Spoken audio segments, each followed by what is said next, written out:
Oh, welcome everybody to Red Chair Networking. We were just discussing, this is number 19, meeting number 19, so it's all going well. Thank you all for coming. There was a bit more people than I expected. We had a bit of technical issues. I hope none of you experienced those, but it was around selling the tickets. So I'm just happy that you found your way here. Let me introduce you to Dr. Maxwell Winchester. Did I say that right? Close enough. Nice. So he's an Australian English Canadian. So his accent, somebody was picking on it before, not picking on it. It was a little remark there. So no wonder he's got a funny accent. He worked in approximately 30 different countries. You get mixed up there. And something that's close to my heart, Copenhagen Business School. Well, more Denmark, because that's where Copenhagen Business School is. I am Danish. He's also a senior lecturer at Victoria University, and of course in marketing, and that's what he's going to talk to you about today. Now, he's got the 3 top skills on LinkedIn. Funny enough, market research. Well, that's a little bit about what we're going to talk about today. And lecturing and consumer behavior, which is another part of the speak today. So we're very lucky to have Maxwell. So over to you, Max. Okay, thank you. It's not often someone who's an academic gets to talk to quite a intimate group, so I'm going to enjoy that. It's nicer than having a big lecture theatre or a large seminar. So the way I like to run any presentation is to have you butt in, especially in such a small group, anytime you want. So if you have questions, you have comments to make, you want to debate a point, let's make it a round table, okay? So don't expect me to do all the talking. So as you can see, I am a wind-up merchant. I like to wind people up. I like to challenge them. Those of you who know me know that about me anyway. And today's topic is exactly that. I'm trying to wind you up. Differentiation is a fallacy. Doesn't exist. The only way to compete is head-on. I can see people itching to say something already. And this comes from not just marketing, but if we go beyond marketing into corporate strategy and we start reading the likes of Michael Porter or David Archer, those kind of, you would have, basic MBA reading for those of you who've done MBAs or any business studies.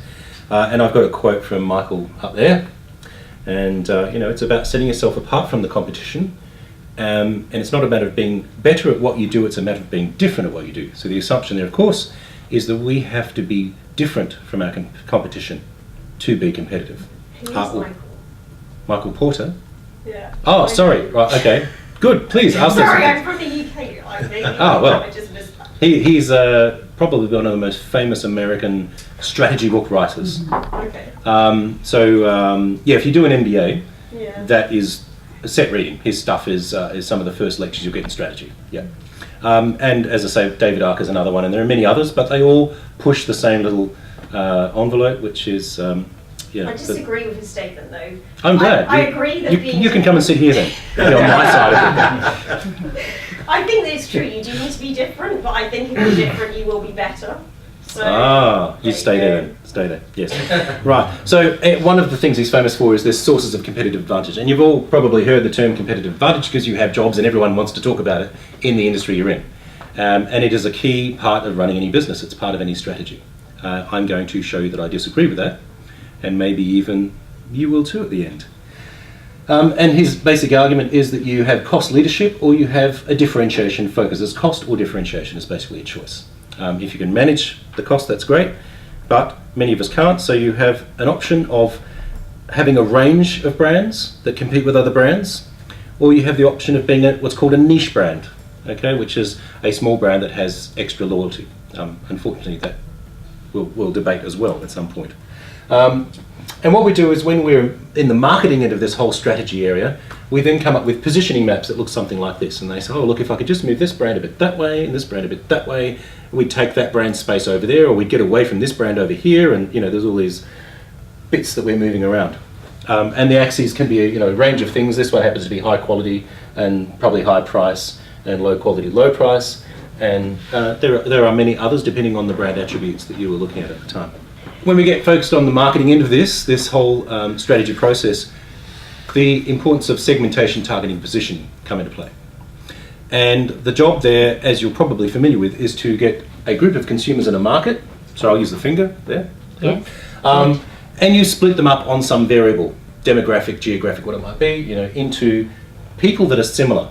And we use all sorts of ways of doing this. It can be anecdotal, or you can use things like cluster analyses in a statistical program, which then creates the highest probability that the groups are different enough while having the most similarity within the groups. A number of ways of doing that. And segmentation is often the key to developing a sustainable competitive advantage. So it fits back to that strategic idea that we have to have a competitive advantage. You're all with me so far because I'm talking what everyone else talks, right? That's the way it's done. Good. There are some assumptions in there, and this is one of the problems when we do the MBA stuff and we learn about strategy and marketing, is we don't get taught to critically think through it. And there are assumptions in this. The first is that if you position a brand, if you segment a market, if you target them and then position it, the consumers will actually perceive your brand as different to the other brands in the market. Very few people have actually gone to the trouble to see if that's empirically the case, and this is where it's good to be an academic because that's your job. So we start studying those things, and we'll talk about that in a second, what the results show us. But even when we get positioning maps, there's a bias that's in there that we don't often acknowledge, which I'll also talk about. The other thing is, from that positioning, because people have a perception that Volvo is about safety and BMW is about performance, let's say, we assume that people who want safety would go and buy a Volvo today, and then in 3 years when they replace it, they'll buy another Volvo. That's the assumption we make. So they will therefore be loyal, correct? That's why we position brands. Our competitive advantage, if we're Volvo, is safety. That's what we position our brand on. Those consumers, that segment here, they want safety, well, they're going to buy a Volvo. That segment here that wants performance is going to buy a BMW. And therefore, once we position our brand in the mind of those consumers who want that attribute, they will then keep buying our brand and remain loyal. That's what we want, isn't it? We like loyalty. It's what we're trying to build. And the assumption then is that brands are not substitutable because they're different. That's what differentiation is about, isn't it? We make our brands different from each other so that people see them as different, like the fact that they're different, remain loyal to them because they're different, and therefore another brand can't possibly replace that brand. BMW surely would never replace a Volvo. That's a given. Is that yours, Maxwell? No. That dog would chew me up. My dog chews my clothes up. There's a difference. I have a Kelpie, and it just chews everything. Okay, so the first thing is when you look at the empirical evidence that's out there, and this is me as a marketing scientist now, there's a thing called prototypicality.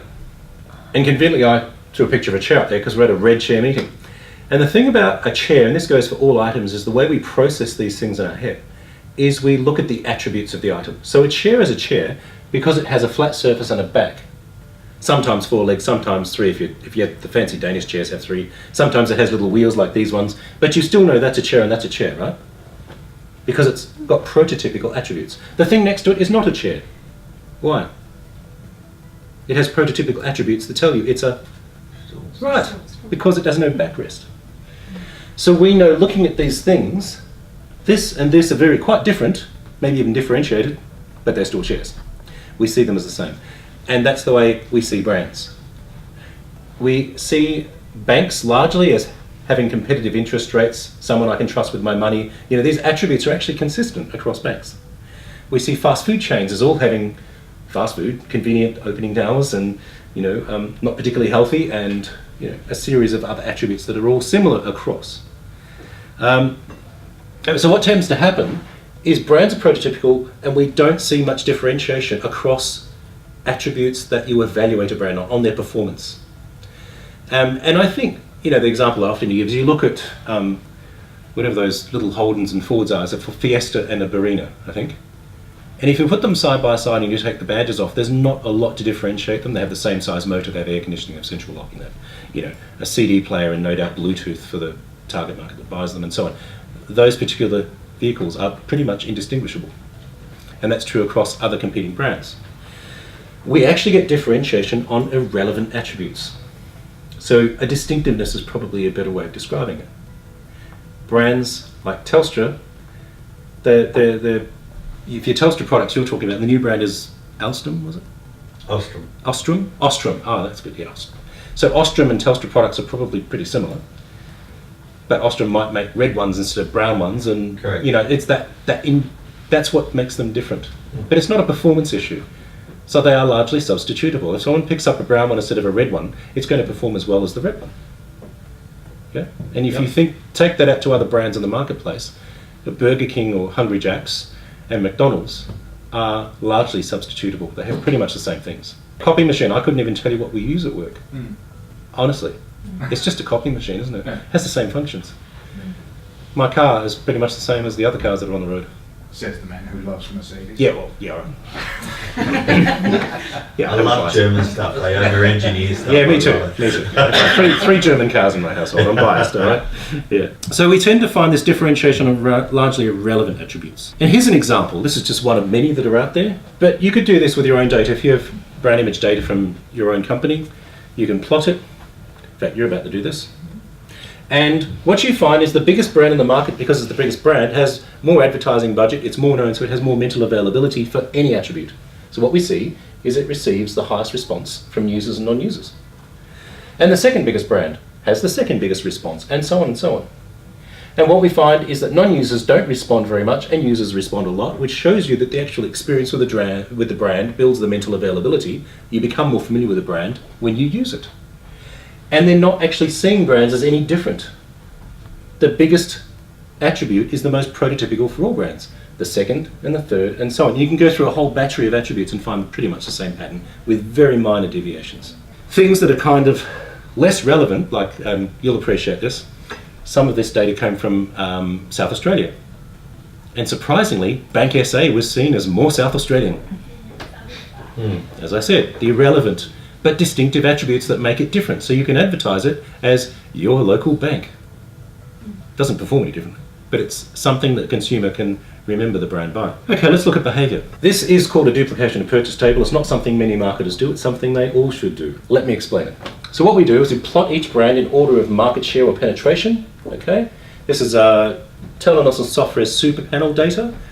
It's 10,000 consumers on scanner cards that they go through checkout every time they go to the supermarket, and you collect all their purchases over a year from each supermarket. So you see Diet Coke is the biggest selling, then Pepsi, then Coke. Now, what we then see is over here, these are the proportion of people, so 47% of people who drank Pepsi also drank Coke. So 33% of people bought Pepsi, half of those also bought Coke. Is that what you expect from a brand that has been differentiated? No. Then this is repeated. I have years of this Telenos Software's data myself. I've got colleagues with Nielsen data from the US, Australia. We've got it worldwide. Exactly the same pattern everywhere. There are minor exceptions, but this is what we see. And, you know, the response can be, this is when you say, this is an FMCG. Of course it's like this. Wait till you see what's coming up, but let's stick with this for the moment. If we believed that there were segments in the market, so maybe you say, oh, you know what, Pepsi, Coke, same thing. I mean, just, you know, sweet drink. But surely there's a segment for people who don't want sugar in their drink, right? Surely Diet Coke attracts a different segment of people. What do you see? Well, let's have a look. 35% of people bought Diet Coke, but half of them also bought Pepsi and also bought the full sugar Coke as well. Is there a segment there? Is that something you could target? Is there differentiation? Okay, so you could say here we're talking about family purchases. I could pull up data for cars, for an individual car purchases. Exactly the same pattern. So it happens at a family level, happens at an individual level, it happens here, it happens in Thailand, it happens in UK, happens in Russia. There's stuff being studied worldwide. This pattern happens. And yes, there's a lot of data on FMCGs, so we have a lot of analysis on FMCGs, but we also have things like this across Indonesia, Singapore, China, India, a range of countries on luxury brands. And here we go, you'd think, now if anything's got to be successfully differentiated, surely luxury brands are differentiated successfully. What do you see? It's largely the same pattern. We see the largest brands to the smallest brands being shared in line with every brand's market share, or respective market share. Every brand. The pattern does not change. That's the challenge I'm throwing at you, is that here we are, all the books on the topic tell the CEOs differentiate or die, you must be different, and all the marketers are saying you must position your brands to be different. If the consumers, firstly, going back here, do not perceive brands as different, and secondly, do not behave as if they're different, The question I ask of you is, does differentiation work? You know, if you're in the marketing team of a company, maybe it works in your head, but in reality it's not working because there is no difference across the brands. The only difference is that some brands are bigger and therefore have more mental and physical availability, and there's a thing called the double jeopardy law, which is brands who are bigger get more customers because they're big, but they get them more frequently because they're actually easier to buy and they're easy to think of. So you actually get more loyalty to larger brands, and you can see that effect through here. You can see that effect through here. The duplication is bigger for bigger brands. Why? Because there's more availability, they're on more shelves, they have more advertising, you think about them. So you think, oh, I'm thirsty, I need a drink, oh, I'll have a Diet Coke, because it was the first one that happened to come to mind. It was also the first one I saw on the shelf, no matter where I was. Okay? The most accessible. That's right. So mentally accessible, physically accessible, just means it's more accessible. Probability is that you'll buy it more often. And what I'm saying here is most purchase behaviours are a probabilistic thing. They're not thought through. So you've just given us the holy grail, which is I need to make red chair networking available everywhere. So Yes, people you think do. about it. Every person. That's right. Yeah, you just make it more available mentally and physically. Yeah. It's not always that easy. No. But that's what you need to I do. don't have budget. That's a shame because my Yeah, fees well, see, were that'd be- $64 million were my fees. Have a beer. That'd be interesting Right. to see how much on the next slide Yep. that you have. Yeah. What's the advertising budget of each one of the top 5? I would put my money without having the figures that because of the mental availability aspect, the bigger brands have more budget because they have more money. Would it be 1, 2, 3? And it would be 1, 2, 3. Yeah. And we could probably look that up and find that out. But chances are, unless you're doing something wrong, your market share should correlate with your advertising expenditure. Yeah. And that's generally how it would work. Because obviously this company has much less revenue than this company to spend on advertising. Yeah. Therefore, they will have a bigger budget. So overall, you know, you can listen to me and say, who's this idiot from Victoria University telling me everyone else is wrong in the world? You can just take my word for it. You don't have to, because this duplication of purchases is normal. As I said, we've had data from all over the world. It's been published for 50 years. And these laws I was talking about, duplication of purchase law is basically that you see this pattern. That is the duplication of purchase law. People duplicate their purchases in line with brands' market shares. The double jeopardy is that the big brands get more loyalty just because they're available. And wherever you are, why wouldn't this apply to you? Well, one thing you might say was, well, I'm in an industrial market, I am not a consumer market, right? And then I'd say, well, have a look up here, because yes, we've got lots of data on FMCGs, much less data on everything else. We do have aviation fuel contracts. It's an industrial contract. Exactly the same thing happens. We have petrol and car purchases, which are a unique kind of product. Car purchases follow these same patterns. Pharmaceuticals, that's the scary one. You go to the GP, you say, hi, doctor, these are the things that are wrong with me. And you're hoping the doctor is sitting there critically and logically evaluating your symptoms and saying, actually, I think you have this wrong with you and this is the best possible medicine for you. But in fact, what they do is they go for the large brand like everyone else. Isn't there a consumer behaviour in that as well, because they pressure the doctor to say it? In the States more so, but yes, yeah, that can happen too. But even in spite of that, the doctor's pad in front of them is going to be from the largest pharmaceutical company. The free weekend they got last weekend, educational, we call it a holiday, they call it an educational. That was sponsored Doesn't by... happen anymore. No, apparently it doesn't happen anymore. Yeah. Allegedly. Allegedly. That was sponsored by a large pharmaceutical company. So of course, those brands are more available in their head. What do they prescribe? The big one. Not the best one, the big one. And that's actually quite scary. Even radio and TV. So let's go back to the segmentation argument. Oh, I can segment a market. Let's say you could. I can target my audience. Can you? No, because people actually duplicate their reading behaviour, their viewing behaviour, and their radio listening behaviour. On average, people will watch the biggest channel more. There's a double jeopardy effect even in that. And in fact, the double jeopardy law was first noticed in radio listening in 1963. So that pattern was first noticed in media consumption. But of course, bringing that back to the idea of targeting, is that you can't use one media channel for targeting a consumer because the consumer's all switching through the channels anyway. Right? So there's no whole other issue there that needs to be thought about. Even politics. Why can't the Greens get a vote? Because they're the small brand. They get less loyalty. They don't have any mental availability because they're actually really crap marketers. That's what happens when you're hippies. Sorry, don't record that bit. And globally. I've actually had a discussion with the Greens about that one. You're actually really crap marketers, is what I said. How did they go with it? They think it's. Oh, they went. Yeah. It's because you think marketers are evil. We are. You need us. But anyway. So, in conclusion, brands are not actually perceived, firstly, as markedly different from other brands in that competitive space on anything that matters. So no one really thinks that a Ford performs better than a Holden, or vice versa. You know. Unless you actually own one. You're generally biased by what you currently have. And customers are generally shared across brands. So in anything from luxury brands to cars to FMCGs to anything on an aggregate basis, so on the whole market basis, you are sharing customers across those brands. Yes, there are individuals who might stay loyal to one brand, but they are the exception, not the rule. Therefore, I conclude there is no differentiation.